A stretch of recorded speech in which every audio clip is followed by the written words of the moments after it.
дотоод мэдрэмжээсээ зугатааж би энийг даван гарч чадахгүй. Хин нэгний тусалцаа надад хэрэгтэй. Хин нэг намайг засаад өгдөг болоосоо гэд нялцаасан зогтсон мэдрэмжүүд. Ингиж амьдралд мэдрэмжээр хандах тусам улмал илүү их олон зовлон өр дээрээ хураагаал нэрмэл байх бол. Яг одооноос нэг нэгээр нь өөрийнхөө ялагдсан мэдрэмжүүдээ, хүчирхийлүүлсэн мэдрэмжүүдээ, өвдсөн мэдрэмжүүдээ нэг нэгээр нь хор суглах гэж бид нар нэрлэдэг. Ингээд суглаад, учрыг нь олоод, үннээ хуваалцаад ингээд яриад эхлэх тусам тэлэл эхэлнэ гэсэн үг. Тэгэхээр сүнсний хөгжлийг хурцсагдаг, удаашруулдаг хүчин зүйл нь хоёулаа өвдөлт. Өвдөлтөд яаж нүр тулгаас шалтгаалаад тэр удаашрах уу, хурцсах уу гэдэг асуудал. Муу хүн гэдэг өөрөө эзэн биеэрээ буюу зүгээр зухайн болсон процесстэй хамаатуулж өөртөө шошго тамга наагаад тэгээ өөрийгөө унгаадаг. Ер нь хүн бол сэтгэл санаагаар дандаа өөрийгөө л унгаж байгаа. Гаднаас хэн нэгэн хүн биднийг одоо шулагч, мүлжигч одоо юу гэдэг те янз бүрээр хэлж болно. Гэхдээ би үнэхээр яг тийм юм уу гэдгээ би дотроо мэдчихэл байгаа шүү дээ. Үнэхээр тэгсэн бол тэнд нь унах нь зөв. Гэтэл тгээгүү бол тэнд нь унах нь утгагүй байхгүй. Яг тэрнтэй адилхан би өөртөө муу хүн, сайн хүн эсвэл одоо юу гэдэг би бол сул дорой, эсвэл би юу ч чаддгүй. Зүгээр л нэг ажлын ярилцлаганд ороод би хангалтгүй юм ч гэдэг юм уу те. Мэдрэмжүүдийг аваад тэр мэдрэмжиндээ итгээд байгаа байхгүй. Юунд итгэх гэсэн би өөрөө яг чин сэтгэлээс юу хүсэж байгаа. Тэр нэг хүмүүсийн ажлын ярилцлага, тэр нэг карьер өсөлтийн шалгалтын ард гарахад надад юу хэрэгтэй юм гэдэг дээр би зүгээр өөрөө тасгалжуулт хийгээгүй үннээ мэдчихэж байгаа хэрнээ. Өөрийгөө сайжруулаагүй ичиж очиж нүрт тулж унангуудаа өөртөө л ерөөсөө шошго наагаал унгахад. Тэгэхээр эйго бидрийг унгадаг. За сайн. За юу вэ? За таны одоо урдны подкастуудаас сүнс чухал гэдгийг ойлгож байна. За сүнсийг хөгжүүлэх хэрэгтэй байна тий. Би сүнсээ одоо маш хурдан хөгжүүлмээр байна. Одоо яах хэрэгтэй вэ? Тэгэхээр сүнсэн бие угаасаа анхдагч хамгийн чухал мэдрэмж чиглүүлэг хувь төлөнгийн замнал руу бидрийг дуудаж байгаа. За үүнийг хараа одоо сүнснийхээ мэдрэмжийг илүү их өөрийнхөө сүнсэн бие гэдэг савндаа оруулж ирэх нь маш их чухал болчиход байна тий. Тэгэхээр энэ процессыг хурдсгах боломжтой. Тэгэхээр сүнсэн биеийг хөгжлийг нь хурдсахын тулд бид нэр хэд хэдэн зүйлийг зүй тогтлыг нь ойлгох хэрэгтэй. Тэгэхээр хамгийн түрүүнд сүнсэн биеийг юу хязгаарлаад байгаа юм бэ? Сүнсэн биений тэр тэлэлтийг, тэр их усрээс бидэрт орж ирээд байгаа тэр мэдрэмжийг, хүслийг, тэр савыг ариун одоо мэдрэмжээр дүүрдэг савыг юу биднэрт хугаслаж өгöd байгаа юм гэхээр бидний бодлын асар их харгас бодлууд. Харгас бодлууд гэдэг нь хор суурьтай, айдас суурьтай, өөрөө өөрийгөө хамгаалсан, бусдаас өөрийгөө тусгаарлсан мэдрэмжэн дээр үүссэн бодлууд гэсэн. Тэгэхээр би бага насндаа ч юм уу, өсвөр насндаа ч юм уу оюут мэдхгүй ажил гэр амьдрал дундаа ямар нэгэн мэдрэмжийг авсан. Тэр нь намайг өвтгсөн, айлгсан. Тэр айсан мэдрэмжээрээ дараагийнхаа асуудалтаа би бодлороо хандаад ах юм бол энэ өөрөө миний сүнсний агшилт нь болоод байгаа. Миний сүнсний тэр холбоос дээрээс авж байгаа, их усрээс авж байгаа язгуурын энерги хүчийг хугаслаад идэг. За нөгөөтэйгөр хэдий ч миний сүнсний мэдрэмжийг одоо хэдий ч миний эзэн биеийн мэдрэмж бусдыг хайрлсан, бусдад талархсан гэдэг сэтэлтээр бодлоор явна. Харин тэр сүнсний мэдрэмжийг саадгүй зорчуулж оруулж ирж идэг. Өөрт маань ийм зүйл тогтлоо. Нэгдүгürt тэр эзэн бие өөрөө хаана явна? Сүнсэн бие өөрөө төдий чинээ илүү тэлттэй байдаг гэсэн. Тэр сүнсэн биений хөгжлийг хамгийн хурдсгах зүйл бол бид нэр өөрсдийнхөө оюун ухаан буюу эзэн бие бодолтойгоо ажиллах боломжууд маш их байна. Ингээд бодолтойгоо ажиллаад өөрийнхөө бодлын маань их усрүүд юу гэдгүү гэхээр дандаа суудсан байгаа итгэл үнэмшил. Юу гэсэн үг гэхээр бодол өөрөө бидний хөвөрж явахдаа, тасралтгүй хөвөрж явахдаа бидний өнгөрсөн амьдралаасаа энэ насныхаа өнгөрсөн амьдралаас авсан мэдрэмжүүдээс эгон дээр авсан шарах болон хайрын мэдрэмжүүдээс үүсээд бодол хөврөд байгаа. Тэрэн дээрээ ажиллаж сурснаар өөрийнхөө сүнсэн биений тэлэлтийг хийнэ. Хамгийн чухал концепц нь нэгдүгürt хоёрдугаар сүнсэн бие өөрөө маш их тэлэлтийг бүр илүү тэлэлтийг авахын тулд зөвхөн тэр бодлороо одоо хайр суурьтай нийтийн эрх ашигын төлөө бусдыг хайрлая, хүндлэе, дээдлэе, бусдын оршин тогтноход сайн сайхан зүйлийг бүтээе гэдэг тэр замналаа үйлдэл болгож эхэлснээр өөрийнхөө эзэн биеэс асар их сүнсний тэлэлтийг авдаг. Сайн үеийн үрээр дамжуулаад гэсэн. За, 3 дугаарт бусдын зүрх сэтгэлд яг хэрэгтэй байгаа тэр сүнсэнд хэрэгтэй байгаа тэр мэдрэмжийг өгөөд хэрэгтэй байгаа тэр хайрыг тусааж чадж байгаа тохиолдолд бусдаас гадаад ертөнцөөс маш олон хүмүүсээс хүлээн зөвшөөрлтийг аваад хүний сүнс бас аяндаа тэлж идэг. Маш олон арга замуудын чухал арга замыг дурдхад юм байна.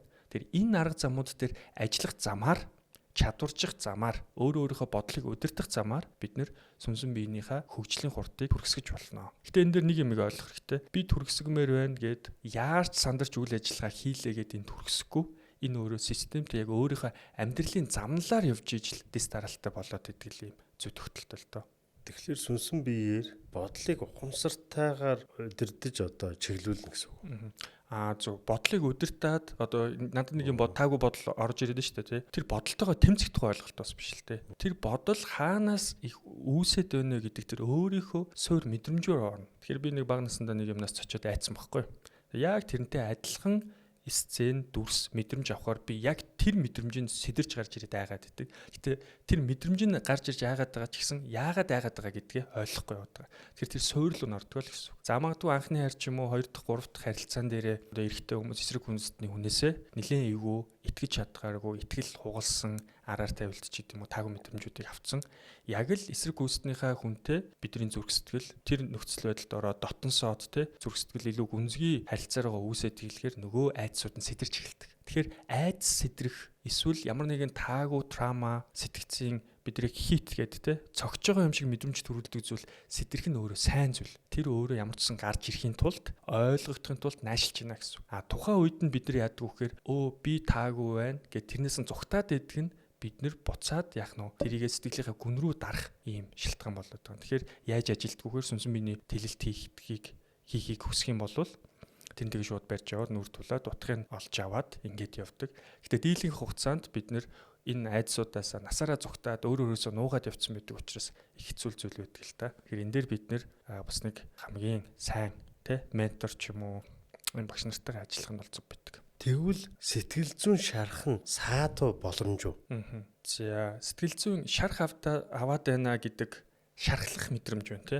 Өвдөлт, pain. Энэ бол өөрөө эзэн биен дээр байж байгаа зүйл. Эзэн бие буюу бидний оюун ухаан, бидний эго өвддөг. Үннийг нь таниад яагаад тэр хүн биднийг шархлуулах болсон юм бэ? За тэр хүн урвсан тий урваад бидний сэтгэл зүрхийг шархлуулсан. Гэтэл тэр урвах гэдгийг нь бид нар мдээгүй байна гэдэг нь хүлээлтээ өндөр тавьчихсан. Тэр хүн эзэж бидрээс урвахааргүй юм шиг тухайн нэг бодож явжсэн. Үннийг нь таниагүй явжсэн байхгүй.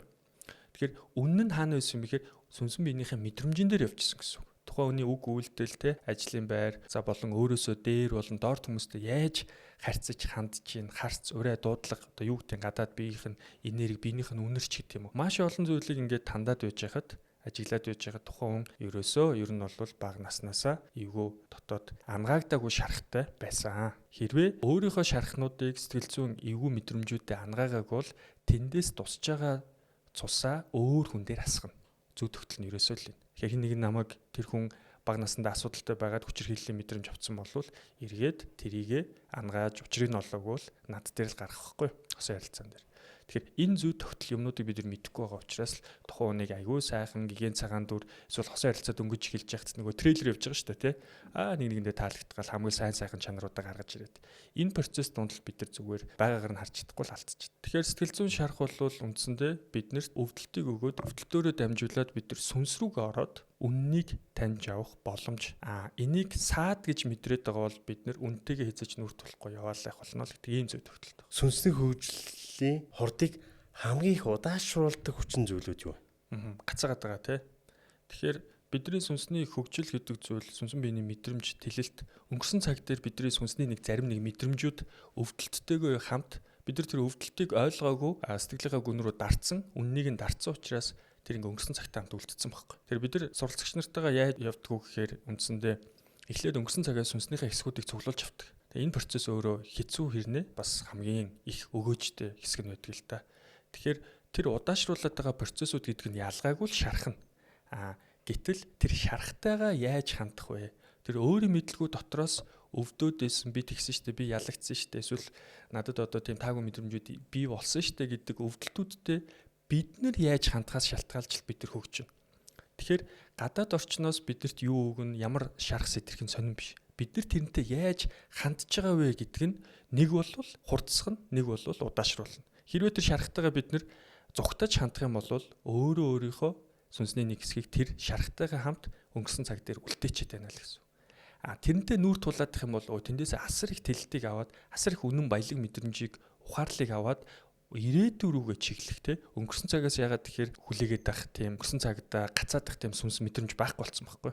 Тэгэхээр тэр ирээдүйн рүүгээ илүү чиглээ явчихдаг. Одоо цаг дээр гоё амгалан оршоод эхэлдэг. Тэгэхээр хамгийн их удаашруулж байгаа зүйл нь бидний тарих оюун санаа дотор бодол дотор байгаа бидний хандлага. Тэр хандлага нь өөрөөсөө дотоод мэдрэмжээсээ зугатааж би энийг даван гарч чадахгүй, хин нэгний тусалцаа надад хэрэгтэй, хин нэг намайг засаад өгдөг болоосаа гэд нялцаас нь зогтсон мэдрэмж. Ингиж амьдралд мэдрэмжээр хандах тусам улам л илүү их олон зовлон өр дээрээ хураагаал нэрмэл байх бол. Яг одооноос нэг нэгээр нь өөрийнхөө ялагдсан мэдрэмжүүдээ, хүчирхийлүүлсэн мэдрэмжүүдээ, өвдсөн мэдрэмжүүдээ нэг нэгээр нь хор суглах гэж бид нар нэрлэдэг. Ингээд суглаад, учрыг нь олоод, үннээ хуваалцаад ингээд яриад эхлэх тусам тэлээл эхэлнэ гэсэн үг. Тэгэхээр сүнсний хөгжлийг хурцсагдаг, удаашруулдаг хүчин зүйл нь хоёулаа өвдөлт.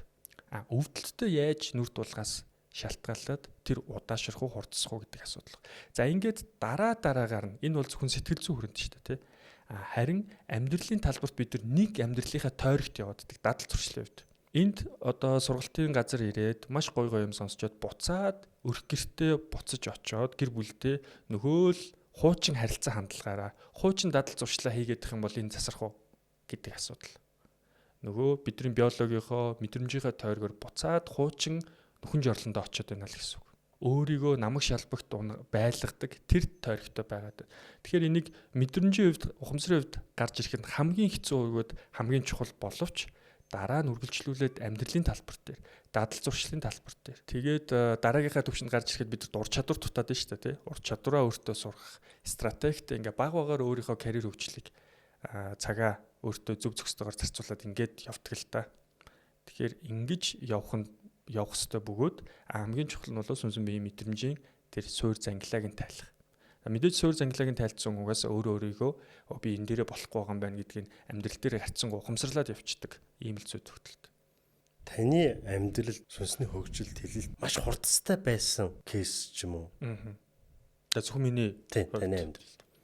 За ингээд олуулаа асар олон хүмүүсийн сүнсэн биений хөгжил дунд те хамтдаа нэг том зүйлийг барьж аваад тэгээд олон хүмүүсийн одоо сүнсэн биений хөгжил амьдралынх нь уруухан сэтгэл зүйд нь нөлөөлөхөөр тийм даацтай ажил хийжсэн үед л их гоё байдаг л та. Одоо жишээ нь би 2017 онд нөгөө нийслэлгүй зорилго бийгээд төсөл санаачлаад хөдөө 1 жил 1 сар ингээд хонь яма хариулж байгаад ирсэн. Тэр үед яасан бэ гэхээр ерөөсөө л гол цаад үзэл санаа нь малчтын залхамж халлаа алдагдлаа гэдэг мессежийг олон нийтэд өгөхийг хүсэж исэн. Тэгээд бүх телевизүүд дээр сурвалжлага хийгээд төслөө сурчлаад явж исэн л та. Тэгээ энэний ард дээр үр дүн нь бол 200 гаруй хүмүүс бас эргээд хөдөө рүүгээ явж малаа малсан. Тэгээ хөдөлмөрийн яам дээр хөдөө аж ахуйн яам дээр малжуулах тийм бодлого төслүүд эхэлсэн. Гэх мэтчлэн ингээд үр дагаврууд нь бол тэр ганц хүний тэр гаргаж байгаа тэр үйлдэлээс те зориулсан шийдвэрээс хотын залуу хөдөө мал хариулж байна гэдэг тэр мессежнээс үргэлжлүүлээд маш олон урлаг соёлын хүмүүс бас хөдөө гараад ингээд явсан л да. Тэр чинь 2017 онд. Тэр гих мэдчлэн ингээд олон хүнд нөлөөлж байгаа нөлөөлөл нь өөрөө тухайн хүний сүнсний хөгжлийг бол маш хурцтайгаар тэлдэг юм шиг санагддаг. Тэгэхээр энэ дээр бас та үргэлжлүүлээд асуух бах. Сүнсний хөгжил гэдэг ойлголтыг бид нар юу юугаар хэмжих юм бэ те гэдэг нь дараагийнх л та. Тэгвэл таны уналттай сүнсний уналттай үе ямар үе вэ? За залуу байсан гэмт хэрэг гэсэн бүс юмтай ингээл холбогдол явж лээсэн. Өөрөө өөрийгөө л унгаагаад идэг юм л да. Яг бодит хөдөл төр өнөөгийн өндөрлөгөөс гэдэг шиг ингээ харах юм бол нэг унаал, шаналал ингээд байх юм байна.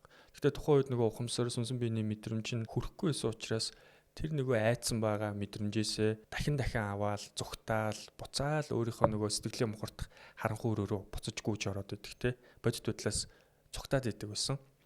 Тэгээ тэрнтэй би нэг жил 2 жил гарan тэгэж бас травматч явсан үед байгаа. Тэгээд үр дүнд нь бол цаг хугацаа өөрийнхөө амьдралын карьер хөгжлийн бүх зүйлүүдийг золиослсон хохироосон байгаа. Хохирлон тийм их байсан гэсэн үг. Тэгээд энэний ард гарахаас өөр аргагүй юм байна гэдгийг ухаарад тэр өвдөлтийг би давж чадна гэж өөртөө итгэх үеэс л тэр гацалт зогсож эхэлсэн гэх юм уу? Урагшаа ахиж эхэлсэн. Тэгвэл сүнсэн биений мэдрэмжийн нэг хэсэг нь ерөөсөө өөрийгөө цэмлэх, өөрийгөө буруутгах, чи л муудаа ингэчлээ те. Чи одоо бараг л юу гэдэг муу хүн гэдэг өөртөө эзэн биеэрээ буюу зүгээр зухайн болсон процесстэй хамаатуулж өөртөө шошиг тамга наагаад Тэгээ өөрийгөө унахаадаг. Ер нь хүн бол сэтгэл санаагаар дандаа өөрийгөө л унгааж байгаа. Гаднаас хэн нэгэн хүн биднийг одоо шулагч, мүлжигч одоо юу гэдэг те янз бүрээр хэлж болно. Гэхдээ би үнэхээр яг тийм юм уу гэдгээ би дотроо мэдчихэл байгаа шүү дээ. Үнэхээр тэгсэн бол тэнд нь унах нь зөв. Гэтэл тгээгүү бол тэнд нь унах нь утгагүй байхгүй.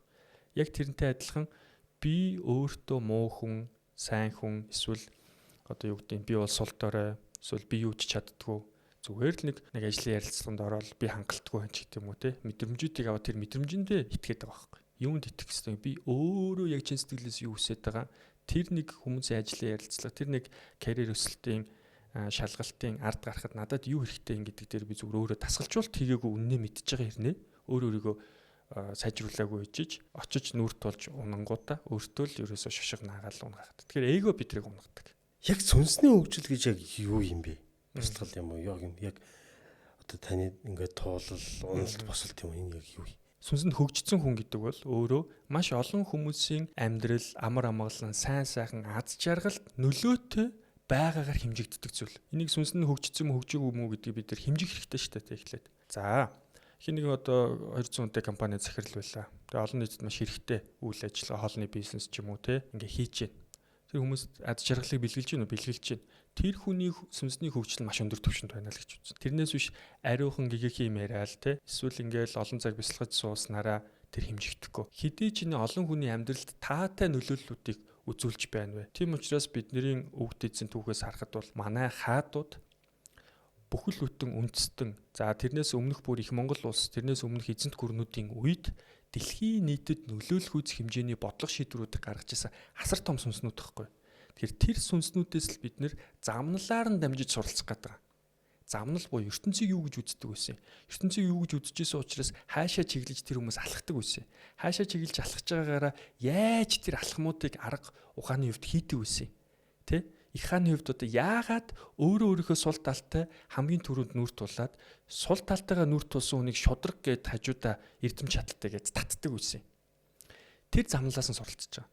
Ингэж замналаас нь суралцах замаар асар хурдтайгаар хөгжүүлэх гэдэг сүнсний хөгжил. Тэрнээс биш өөрийнхөө сүнсийг хүлээгээл те кофе уучаал ингээд суугаадах юм бол яг орж ирэхэд хувьд орж ирнэ. Урлаг өөрөө сүнстэй. Маш олон энэ хорвоо дэлхийд сүнсний хөгжлийн аргачлалууд байна. Гэхдээ бидний өвгдөөцийн аргачлал бол үнний замаар замнах юм аа. Өөрийнхөө бидний ухамсар Монгол хүний сүнс гэдэг бол биднэрт үргэлж чи ингээд штэ гэдгийг ухамсар маань хэлж ил идэг үннийг. Тэрийг зүгээр бодлороо өөрөө аргалж худлаа ярьж те ингээд янз бүрийн сайн сайхан хүмүүсийн магтаал шууган дунд тэрийгээ далдалж ингэж явдггүй маа.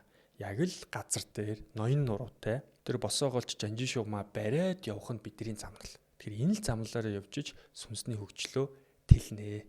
Хамгийн одоо супер замнал нөхгүй. Супер зам. Тэгэхээр эргээд бас дүгнээд саяны асуултан дээр хариулахад сүнсний хөгжил гэдэг бол хэдий олон хүмүүсийн амьдралд хайр үннийг ургуулж байгаагаараа л хэмжигдэн дээ.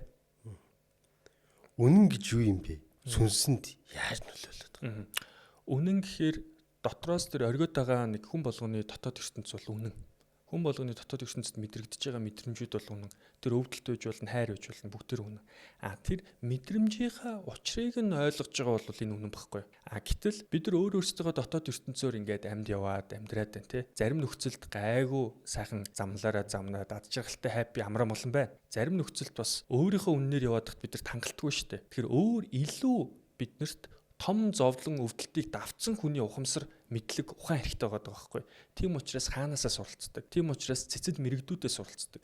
Тэр хүмүүс чинь энэ хорвоо дэлхийн бүх зовлонгийн учрыг нь ухамсараараа давтсан багш нар байдаг байхгүй. Маш өндөр амжилтанд хүрсэн. Тэгээд хүн төрөлхтөнд нөлөөлсөн. За жишээлбэл Гитлер, Сталин, Наполеон гэл ингээл явна л энэ хүмүүсийн намтар тэр чигээр үнэн байдаг байхгүй.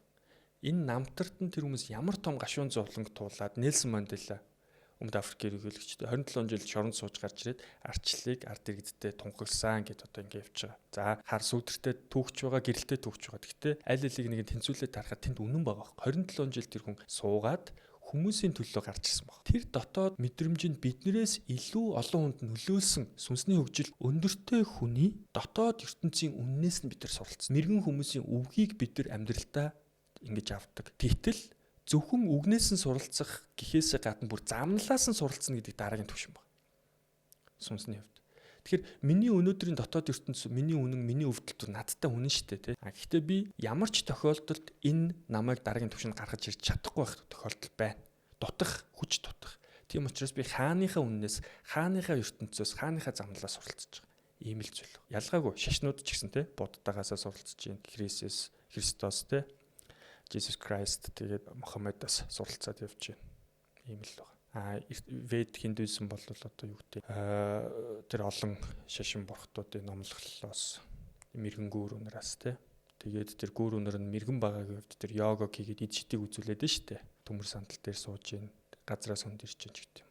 Самади төлөв. Тэгээд эдгээр чи ингээд миний ертөнц юм агуу шүү гэдгээ хүний үзэгдэх махан биен дээр хүртэл батлах гэж оролдож байгаа. Гэтэл бидний өгдөөдсөн үнэн болвол тэр их хааны дотоод агуу ертөнцөөс дараагийн хан хүүгүүд суралцаад энэ үннээр дамжуулаад эзэнт гүрнийг дэлхийн нийтэд 150 жилийн турш хүмүүсийн амьдралд сайн сайхан нөлөөллийг үзүүлээд явснараа манай түүх, манай сүнсний хөгжил гэдэг зүйл чи өөрөө тусдаа зүйл байсан байхгүй Монгол хүний сүнс.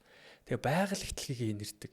Тэр амьгүй гэж хүний махан нүдэнд ойлгогдохгүй, мэдрэгдэхгүй байгаа зүйлээс бид нар асар их энерги авдаг тэр холбоосоо мэдэрсэн учраас асар өндөр сүнсний хөгжилтэй хүмүүс байгаа байхгүй. Тэрийг хайрладаг, мод бутаа ургуулдаг, гол усныхаа булаг ихийг нь хайрладаг, овоо улаа тий хайрлцаа. За хүнийг хайрлах бол окей. Тэгээ байгалыг хайрладаг, гэрлийг хайрладаг, оршихуйг хайрладаг. Тэрэндээ бүр ингээд талархаад бүр бүтэн ийм сайхан оршдог. Энэ нь бол сүнсний хөгжил. Бидний өвгдөөдсөн асар том өвлөлтөө. Хүрээлэл сүнсний хөгжилд хэр чухал вэ?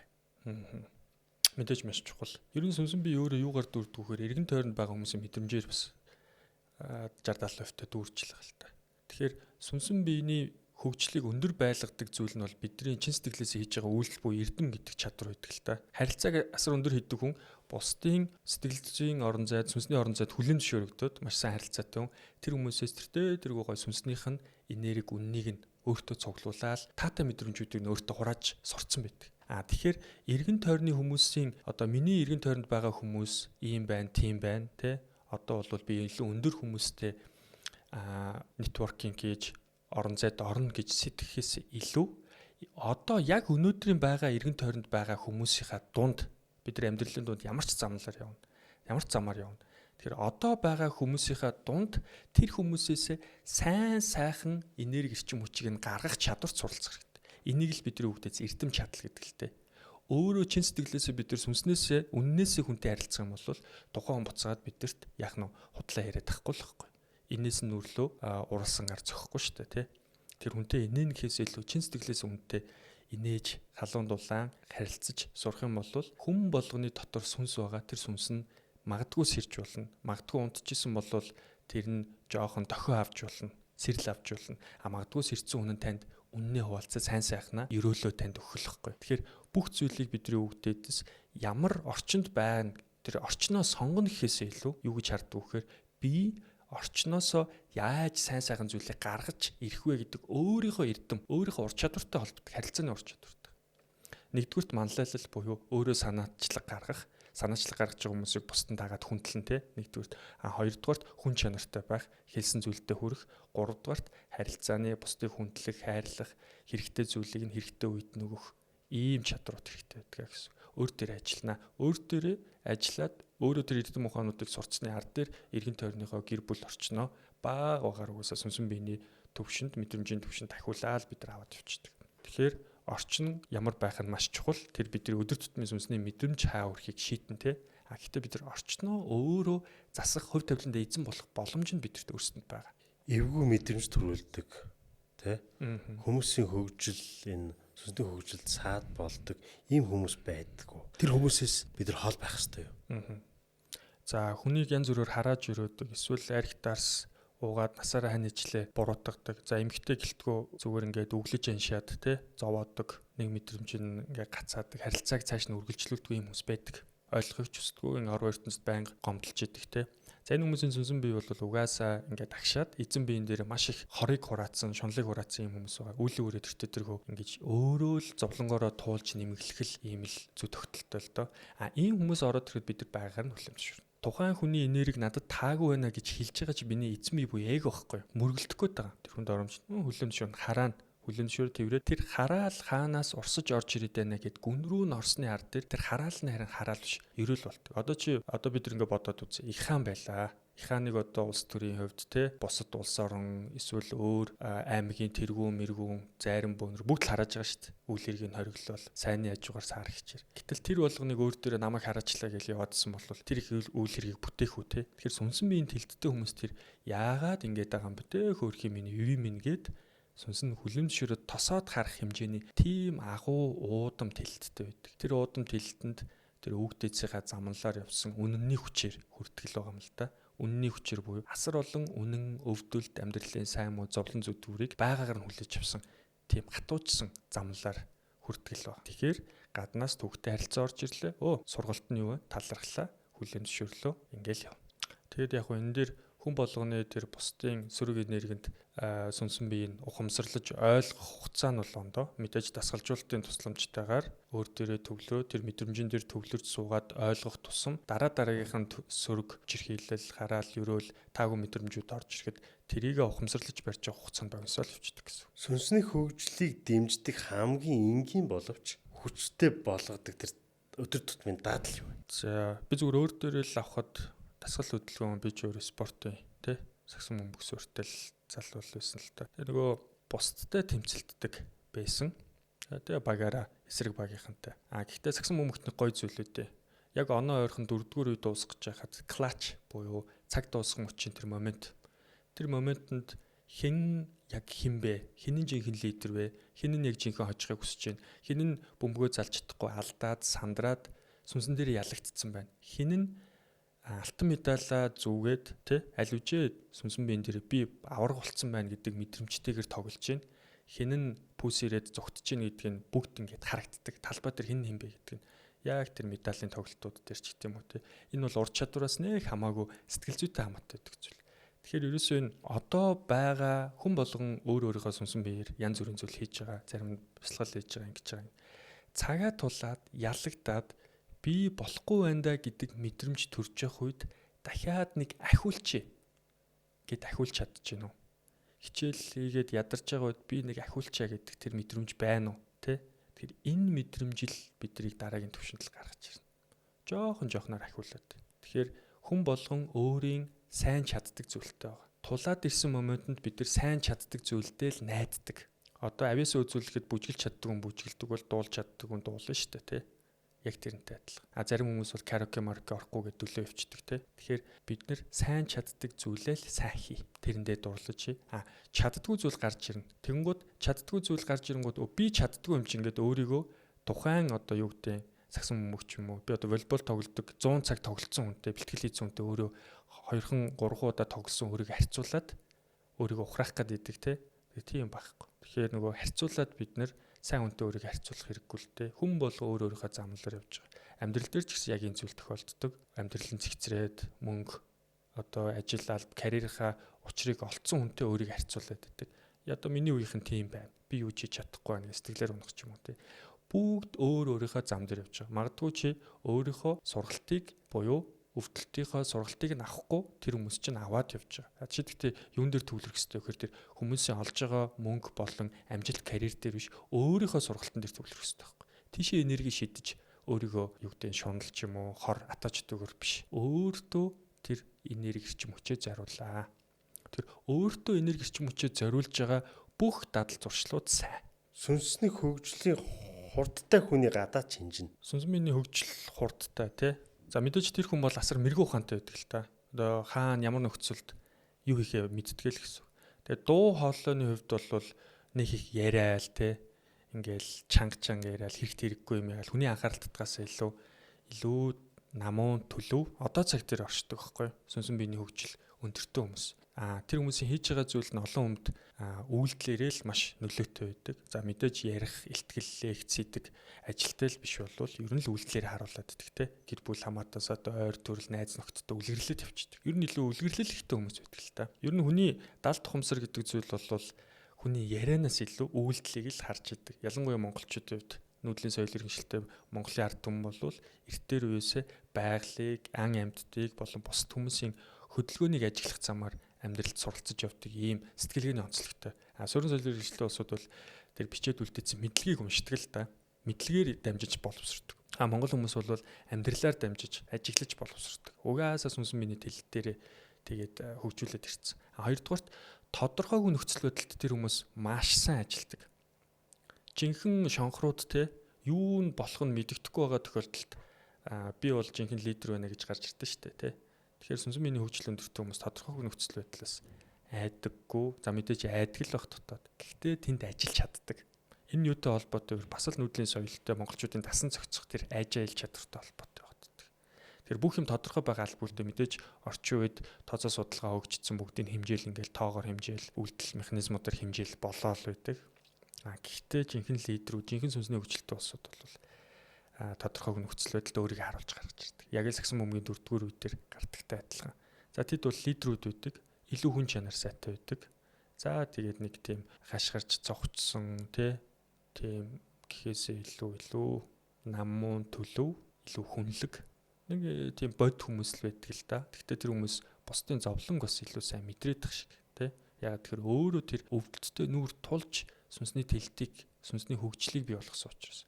Тэгээд энэ дээр бас миний нэг хэлмээр санагддаг зүйл нь сүнсний хөгжлийн тэдэн давхраа байдаг, тэдэн хэмжээс байдаг, тийм оюун ухаантай гэдэг ингээ мэдлэг цуглуулсан хүмүүс болов сүнс нь хөгжсөн хүмүүс биш ээ. Энэ хүмүүс бол сүнс нь хөгжсөн хүний дүр эсхийг хүссэн хүмүүсээ wannabes гэж ярьдаг. Жинхэнэ сүнсний хөгжил нь өндөр байгаа улсууд сүнсний талаар мэддэг ч албагүй. Тэр улсууд зүгээр л тэрэн дээр оршоод зөв үнний мэдрэмжээ аваад ингэж явчихдаг. Тэгэхээр би хэлэх гээд байгаа маш гоё асуулт байна. Хэлэх гээд байгаа хамгийн гол санаа нь сүнсэн бие хөгжиж, тэлж зөв амьдрахын тулд сайхан амьдрахын аз жаргалтай байхын тулд зүгээр амьдр үнтэйгээ нүүрт тул тэгээд энэ замналаараа бусдыг амьдралыг аяанда өнгөрсөн цаг дээрээ сүнсээ цуглуулад одоо цаг дээр ирээд эхлэнгуут амьдралыг аяанда хайрладаг болоод эхэлдэг. Өнөөдөр ямар гоё зүйл болох бол угаасаа болдог. Таагүй ч гэсэн миний сургалт байдаг. Тэндээс маш гоё мэдрэмжийг аавна, ухамсарын тэлтийг аавна. Таатай зүйл бол сайн л үсттэй өөрөө ороод ирлээ. Би хүртэх ёстой зүйлийг хүртэж байна. Тэгэхээр нэг сүнсний хөгжлийн ар дээр нэг шүүлт болоод мөчлөг дуусаад тэгээд араас нь бэлэг зэлэг нь орж ирнэ л дээ. Бас гоё юмнууд зөндөө гоё сюрпризтэй. Тэр болгоныг нь харин хүртэх эрхтэй хүн байхын тулд бид нар замнал дээрээ бат өөрийгөө унгаахгүй, эргэн тойрныхоо хүмүүсийг унгаахгүй нэг бат ноён нуруутай оршил эрхтэй болдог л доо. Зарим хүмүүс ямарваа нэгэн зүйлийг 1 жилийн дотор хийж чадчих байхад зарим хүмүүс 10 жил хийсэн ч чаддаггүй. Энэ юунаас болоод байгаа? За мэдээж одоо юу сурж байгааг гэдээс шалтгаалах байна. Гэхдээ ерөнхийдөө суралцах процессын хувьд наваад задлан шинжилгээ хийгээд үзэнгүүт зарим хүмүүс сүнсэн биений хөгжил тэлэлт сайтай байгаа учраас тэрийг хурдан сурч байна. Сүнсэн бие өөрөө мэдрэх, суралцах, яг байгаа зүйлийг нь ухамсарлах тэр арга, практик дээр маш илүү хурдан хөгжиж байгаа юм л да. Тэгэхээр шин зүйлийг ингээд сураад байх тусам улам л дотроос баяр төрөөл, сурахын гайхамшиг мэдрээл суралцах, эсвэл тэр одоо юу сурж байгаа бүжиг сурж гэнэ үү, эсвэл тэр математик сурж гэнэ үү, сурж байгаа зүйлийнхаа гоо сайхныг мэдрээл тэрнээс улам гоё таашаалаваа суралцаад идэг. Гэтэл хүний төлөө сурах, сурах ёстой гэж сурах, эсвэл энийг сурчих юм бол мөнгө олно гэж сурах. Тэндээс нэг ашиг хараад нь штэ ашиг харж суралцж байгаа хүмүүсийн сургалтын төлөвлөгөө 10 жил тэрнээс ч урт байх бол ер нь амьдрч чадахгүй 40 50 гарцсан хүмүүс бол хүний төлөө амьдраадсэн юм уу? Зүгээр л өөрийгөө хайрлаад нийтийн эрх ашигын төлөө үйлдэл хийгээд ингээд амьдрахгүй. Тийм хүмүүс бол яг сүнсээрээ ороод яг чин сэтгэлээс ингээд суралцаа авчиж байгаа юм. Амьдралыг ч гэсэн хүн яаж хандаж явж байгаа. Тэгэхээр энэ хандлага гэхээр илүү наад сонгины хальсны асуудал болчихдог л доо. Гүнд нь сүнс байдаг л доо.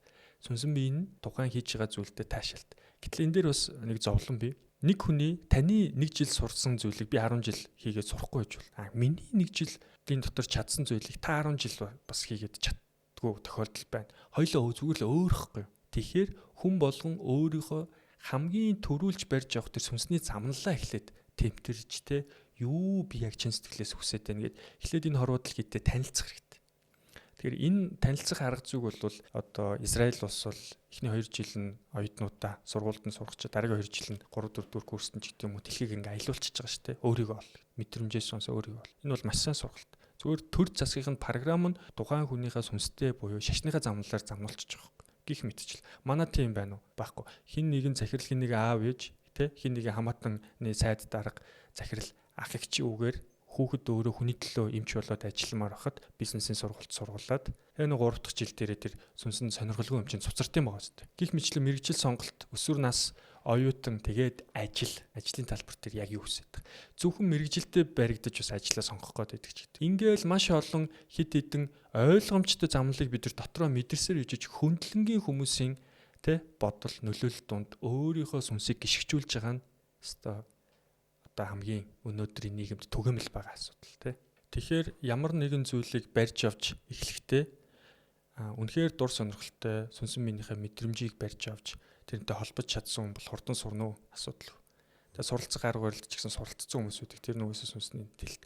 Тэгээ бүх юм сургалт ер нь амьдрал дээр. Тэгэхээр сүнсийг л хөгжүүлэх хэрэгтэй. Сүнсийг харин хурдан хөгжүүлэхийн тулд бид нэг өөрийнхөө замналыг барьж авах хэрэгтэй. За замнал. Энд ирж нэг бясалгал хийчээд сүнснийхээ мэдрэмжийг барьж авчаад гэртээ хараад эсвэл амьдрал дээр тэрийг хэрэгжүүлдэггүй хүн байх юм бол уучлаарай. Өөрийгөө хурж байгаа, багшийг хурж байгаа. За тэрнийхээ үеийн үрийг хүртнэ. Fuck around, find out тэ. Чи хэрвээ эргүүтэд яваадах юм бол эцэст нь уучраа олох болно. Хүртэх ёстойгоо л хүртнэ. Энэ уруудлын зөв төгтөл нь өөрөө тийм ба. Би тэгэх ёстой гэд ёсолж тэ бусдын өмнө хүлээсэн үүрэг хүлээсэн үзүүлж байгаа дүрэндээ баригдаж байгаа бол эзэн биенээс гарч байгаа энэ бол махан зориг те ер нь бол жоохон мунхаглал талдаа штэ. Тэгтэл өөрөө өөрийнхөө төлөө нэг ч гэсэн жижигч болтгой алхмыг хийж байгаа бол энэ бол сүнснээс гарч байгаа зориг. Сүнсэн дээр өөрөө гэрэл байгаа, байнгын гэрэл те. Тэгэхээр нөгөө гадны нөлөө, нөхцөл байдал, эргэн тойрны хүмүүсийн гүтгэлэг доромжлол ямар ч байсан өөрийгөө хайрлаад өөрийнхөө төлөө бид нар явхад бидний сүнс эрх чөлөөтэй хаашаа чамайг урсахыг хүсэж байгаа шүү дээ. Чиглэл нь тодорхойгүй зүйл. Гэхдээ тэрийг мэдэрсэн болвол тэрнийхээ төлөө хийж үзэхэд тодорхойгүй байдаг учраас зориг л хэрэгтэй. Тэр сүнсэн дээр зориг байгаа хүс. Тэр мэдрэмжийг харин зориглож би л те арга ухаанаараа тэрэн дээрээ анхаарлаа төвлөрүүлж хөдлөхгүй юм бол өөрхийн хөдлөх юм те. Миний сүнсний төлөө мэдгүй Есүс арай хөдлөхгүй баха. Жинхэнэ сүнсний хөгжил дүр эсгэлт хоёрыг яаж ялгах вэ? Яг уу одоо нөгөө янз бүрийн одоо хувцас, хунар те тахил тэгэл янз бүрийн үг хэлж байгаа үг үйлдэл нь сүртэй ч байт юм уу. Тиймэрхүү байдлаар олон нийтийг мэдгүй байгаа ард түмнийг нэлээд харгалж ирлээ л дээ. Гэтэл жинхэнэ сүнсний хөгжсөн, жинхэнэ гигантнууд ч өөрсдөө чимээг ажиллая гэдээ явжсэн. Хамгийн хүн чанартай хүмүүс байхгүй. Улс орныхоо төлөө зүтгээд явжсэн. Тэгэхээр жинхэнэ сүнсний өндөр хөгжил бол энгийн оюун ухаанд тийм ч амар чанга өөрийгөө сонсохоор хэмжээнд харагдахгүй л дээ. Энийг бид нар өөрсдөө харин тэр замаар тэр зовлонг туулж мэдэрсэн. Зовлон үзсэн хүн бусдын зовлонг ойлгодог гэдэг шиг тэр ертөнцөөр л харж илүү ойлгоно л доо. Тэгэхээр ер нь бол сүнсэн биений өндөр хөгжил бол гаднаа тийм чанга анхаарал татгуйц энтертейментлэг гой сайхан gooцсон байдгүй. Ер нь бол бурхан болвол өөрөө хамгийн энгийн магадгүй гуйлагч нь ч байж мэднэ гэдэг үгтэй илүү миний хувьд бол илүү ойр буугаад байдаг. Таны сүнс яг одоо ганцхан зүйл хүсч байвал тэр юу хүсэх вэ? Би өөрөө бол их хааныхаа замналаас суралцж байгаа залуу те. Их хаан юу хүсэн тэрийг хүснэ. Аль болох олон хүнд хувь тавилангийнх нь замнал дээр гаргаж ирэх тэр арга ухаан, мэдлэг чадвар, мэрэгэн ухааныг л өөртөө илүү ихээр суулгаад тэр өөрөө би хувь тавилангийнхаа замнал дээр хэдий ч инэ байна. Төдий ч инэ би ад жаргалтай амар амгалан байдаг. Өөрөө би миний хувь тавилангийн замнал бол бусдад хувь тавилангийнхаа замналыг нээж өгөх энэ замнал гэхгүй. Араас осор олон хүмүүсийг хувь тавилангийнхаа замнал дээр гаргаж ирэх. Мөн урдаа явж байгаа хүмүүсийн сайн сайхан зүйлээс суралцах те. Өөрийнхөө биеийн хорууд ирсэн цаг үед л өөрийнхөө яг байгаа одоо пазлтаа багтана штэ. Тэгэнгүүт бусад олон хүмүүст яг чин сэтгэлээсээ тэр хувь тавилангийнхаа замнал дээр тэр хүмүүс гарч ирээд унсан ч гэсэн алдаа эндгэлээс мэрэгэн ухааныг олж аваад ингээ явж яхад тэрэнд нь дасгалжуулалт хийгээд тэндээсээ ухаарл арга ур чадвар тэгээд байгаа одоо нөлөөлж байгаа ютуберыг нөлөөлж байгаа хэдэн хүмүүсээс бүр илүү олон хүмүүст хүрээд те ингээд явах нь бол миний яг одоогийн хүсэж байгаа. Тэгэхээр хэлэх гээд байгаа эцсийн санаа нь миний сүнс бол өөрийнхөө замнал дээр л бүр илүү батнарт оршихыг л хүсэж байна. За баярлалаа. За